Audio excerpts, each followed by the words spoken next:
Je veux vous parler d'un poème qui vient de loin, du XIIe siècle persan, et qui pourtant nous parle avec une voix étonnamment proche. Un poème qui traverse les siècles comme un vent du désert traverse les dunes, sans rien perdre de sa force. Ce poème, c'est La Conférence des oiseaux de Farid al-Din Attar. Attar n'est pas seulement un poète, il est un mystique, un homme de feu intérieur, un passeur entre le visible et l'invisible. Il écrit en persan dans cette langue souple et vibrante où la métaphore est une manière de respirer. Son livre n'est pas un récit au sens ordinaire, c'est une traversée, une quête, une épreuve. L'histoire semble simple. Les oiseaux du monde se rassemblent, ils vivent dispersés, inquiets, divisés. Ils sentent qu'il leur manque un roi, une direction, une unité. Alors, la huppe, l'oiseau sage, leur propose de partir à la recherche du simorgue, l'oiseau mythique, souverain invisible, dont la demeure se trouve au-delà des montagnes.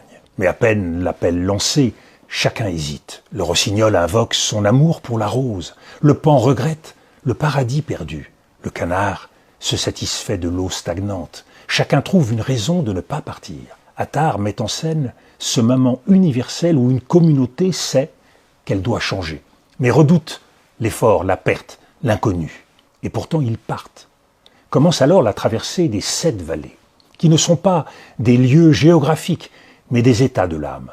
La vallée de la quête d'abord, où l'on abandonne les certitudes faciles, puis la vallée de l'amour, où l'on accepte de brûler pour une vérité plus grande que soi. La vallée de la connaissance, où l'on découvre que savoir, ce n'est pas accumuler, mais se dépouiller.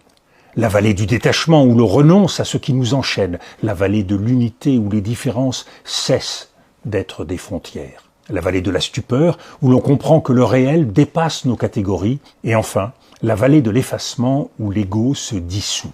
Beaucoup d'oiseaux tombent en chemin, beaucoup renoncent, beaucoup meurent d'épuisement ou de peur.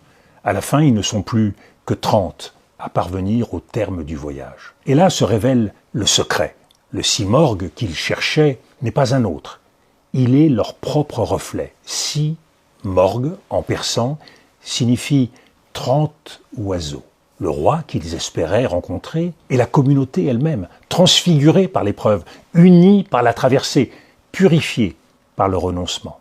Lire aujourd'hui la Conférence des oiseaux dans un monde si durement éprouvé, c'est voir surgir à chaque vers, à chaque battement d'aile, une métaphore de la quête des peuples aujourd'hui.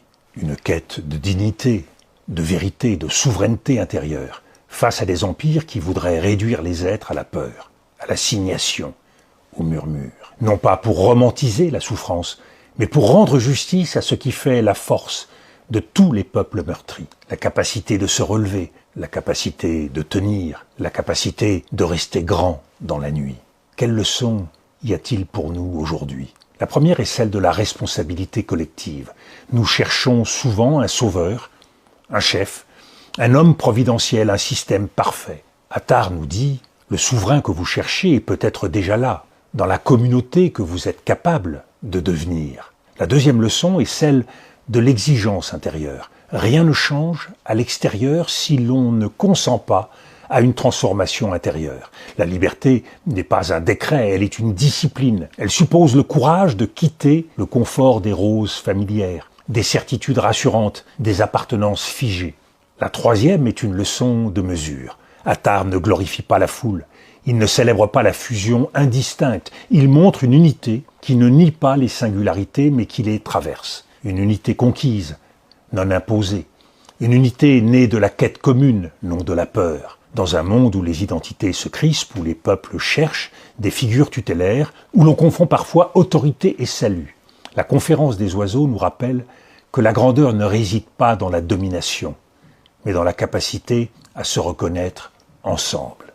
Et il y a dans ce poème une force supplémentaire. Il ne nie pas la souffrance, il ne nie pas la fatigue, il ne nie pas la stupeur, il les traverse. Il nous apprend que la nuit peut être un passage à condition de ne pas s'y installer. Attar écrit dans un temps de bouleversement politique et spirituel. Son monde connaît déjà les conflits, les rivalités, les empires.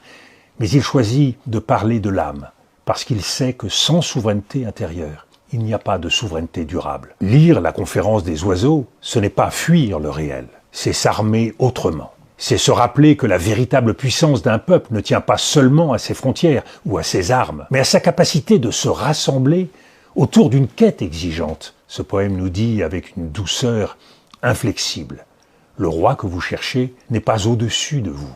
Il est dans la fidélité que vous saurez garder à ce que vous avez de plus haut. Et peut-être est-ce là, au fond, la plus belle définition de la liberté. La conférence des oiseaux n'est pas une consolation. C'est une exigence et un espoir. Elle dit aux peuples qui veulent rester libres: la nuit peut être longue, la peur peut être immense, mais il existe une grandeur qui résiste à tout, la capacité collective des peuples à se reconnaître et à se dresser contre l'innommable.